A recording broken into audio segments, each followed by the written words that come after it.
Beberapa tahun lalu, Indonesia menghadapi krisis pandemi COVID-19. Triliunan rupiah dana bantuan sosial digelontarkan. Namun, niat baik itu ternoda oleh kasus korupsi dana bansos oleh pejabat tinggi.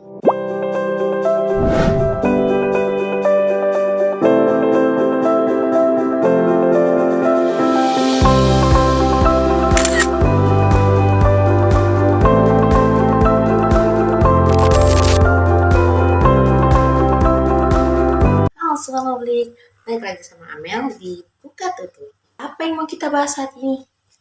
Yang mau kita bahas saat ini yaitu bagaimana kaidah fikih memandang isu transparansi dan pengelolaan dana publik ini. Mari kita bahas dalam singkat ini. Kasus ini merupakan kebijakan publik yang masuk dalam ranah fikih siasah. Tapi bukan cuma soal ibadah aja, tapi juga soal interaksi antar sosial dan bernegara. Terus apa fokus kita pada kali ini? Pada kali ini fokus kita ada dua, yaitu amanah dan juga kemaslahatan.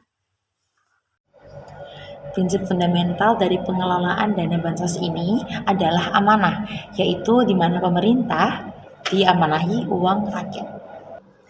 Padahal kita tahu betul, pada masa COVID-19 waktu itu, banyak orang kehilangan pekerjaan. Mereka bertahan hidup dengan mengandalkan dana sosial untuk bertahan hidup selanjutnya di beberapa tahun ke depan. Dalilnya ada pada surat An-Nisa ayat 58, seperti ini. Sesungguhnya Allah menyuruh kamu menyampaikan amanat kepada pemiliknya dan menyuruh kamu apabila menetapkan hukum di antara manusia supaya kamu menetapkan dengan adil. Quran Surat An-Nisa ayat 58. Prinsip yang kedua yaitu transparansi. Transparansi itu sebagai bentuk pertanggungjawaban yang dilandaskan dengan maqasid syariah yaitu hifdzul mal, yaitu menjaga harta. Transparansi ini juga menjaga harta dari pencurian.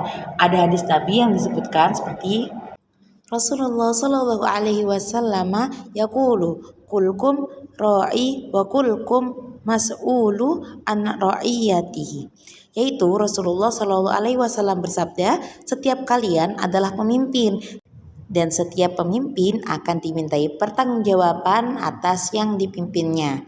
Hadis riwayat Bukhari.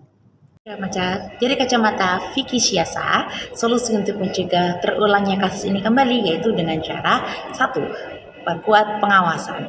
Lembaga seperti KPK dan BPK berfungsi untuk menjadi pengawas di era modern yang harus didukung. Yang kedua ada hukuman tegas atau bisa disebut dengan ta'zir.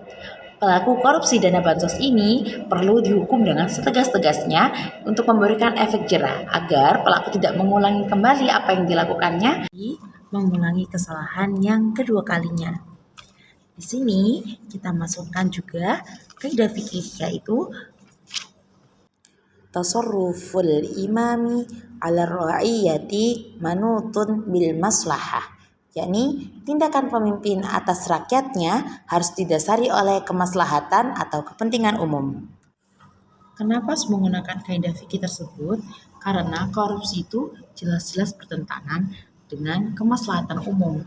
Jadi dia itu merugikan jutaan orang yang harusnya mendapatkan bantuan untuk hidup. Nah, Sobat Publik, fikih siasah ini memberikan panduan jelas bahwa tata kelola negara harus berlandaskan dengan keadilan, amanah, dan transparansi. Nilai-nilai ini sangat relevan sepanjang masa di Indonesia. Nah, Sobat Publik, gimana nih? Mari kita kawal bareng-bareng kebijakan publik di negeri ini supaya tidak terjadi lagi kasus-kasus korupsi dana bansos dan kejahatan-kejahatan lainnya. Oke, dadah, sampai jumpa lagi di episode selanjutnya. Saya Amel, sampai jumpa.